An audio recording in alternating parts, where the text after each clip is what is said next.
ભારતી ઠાકોર કાંકરેજ, મારું ગામ કુવારવા છે અને હું કુવારવા ગૃહ ઉદ્યોગનું કામ કરું છું. અને તારીખ 19ના રાતે 12:03 અચાનક અમારા ઘરે પોલીસ આવી હતી. તો ત્યારે અચાનક આવ્યા. હું જ્યારે કામગીરી કરી, બધા મારા ઘરના લોકો સૂઈ ગયા હતા. તો મેં સાહેબને પૂછ્યું કે સાહેબ તમે અચાનક શા માટે મારા ઘરે આવ્યા?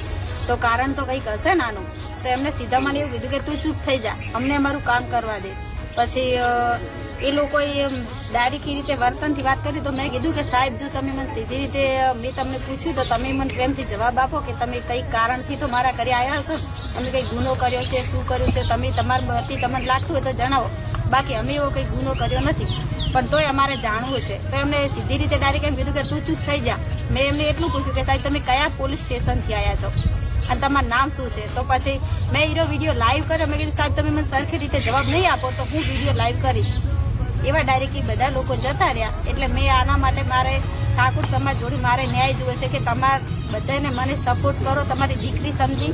મારા આગળની રણનીતિ જ્યાં સુધી મને જાણવા નહીં મળે કે આ શા માટે મારા ઘરે આ લોકો આવ્યા, એ પણ અડધી રાતે અને ડાયરેક્ટ ઘરમાં ઘૂસી ગયા. નાના ભાઈ ભાભી લોકોને ઢાબા ઉપર 9-10 જણા લોકો ઢાબા ઉપર પણ ચડી ગયા આ રીતે. તો આગળ જ્યાં સુધી મને ન્યાય નહીં મળે ત્યાં સુધી હું આ કેસ લડીશ.